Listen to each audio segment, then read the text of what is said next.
পাকিস্তান রাষ্ট্র ইন্ডিয়া রাষ্ট্রের সাথে যুদ্ধ করে, আর আমরা বাংলাদেশের ভিতরে থাকা ইন্ডিয়ান দালালদের সাথে যুদ্ধ করি।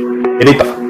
বাংলাদেশের ভিতরে ইন্ডিয়ান লেসপেন্সার কি বন্দুক নিয়ে যুদ্ধ করে আমাদের সাথে? না, তাদের হাতে আছে মতাদর্শ। বিএনপি কিংবা অন্য যে কোনো দল যদি এই জনগোষ্ঠীর প্রাতিষ্ঠানিক সত্তা, সাংস্কৃতিক অধিকার আর রাজনৈতিক নিরাপত্তার এই সংগ্রামকে না বোঝে, তবে ইতিহাস তাদের ক্ষমা করবে না।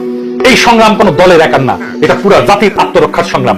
আমাদের সামনে একটা সুযোগ আসছে, ভারতের ইতিহাস, রাজনীতির আগ্রাসন এবং আওয়ামী দালালি সিস্টেমের ধ্বংসস্তূপের উপরে দাঁড়ায় এক নতুন বাংলাদেশ নির্মাণের সুযোগ।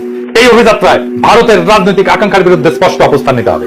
বাংলাদেশ একটা মাত্র জাতির না, বহু জাতির সম্মিলিত চুক্তিনামা, যেখানে মুসলমান, হিন্দু, আদিবাসী, দলিত, নারী, গ্রাম আর শহর সবার অভিন্ন স্বার্থে লেখা থাকবে আমরা কেউ কারো উপর কর্তৃত্ব করবো না, কেউ কারো দালাল হবো না। আমরা সবাই এই মাটির মালিক। এই মাটির মিছিলে যারা থাকবেন তাদের কণ্ঠ উঠবে সেই চিরচেনা ধ্বনি, আমরা দালালি চাই না, আত্মমর্যাদা চাই, আমরা করুণা চাই না, অধিকার চাই, আমরা বিভক্তি চাই না, একতা চাই। বাংলাদেশের পক্ষে একতা, অখণ্ড ভারত নামক প্রকল্পে বিলীন হয়ে যাওয়ার আশঙ্কার বিরুদ্ধে। বাংলাদেশের ভূখণ্ডের জনগণের একটাই আশঙ্কা, মহাভারত নামের ব্ল্যাক হোল আমাদের কাশ্মীরের মতো, হায়দ্রাবাদের মতো খাইয়া ফেলে কিনা। এইবার কোনো বিশ্বাসঘাতকতা না, এইবার আমরা ইতিহাস লিখবো নিজেদের নামে, নিজেদের কালি দিয়ে, নিজেদের স্বাধীনতা নিয়ে। আমরা পারবো ইনশাল্লাহ। ইনকিলাব জিন্দাবাদ।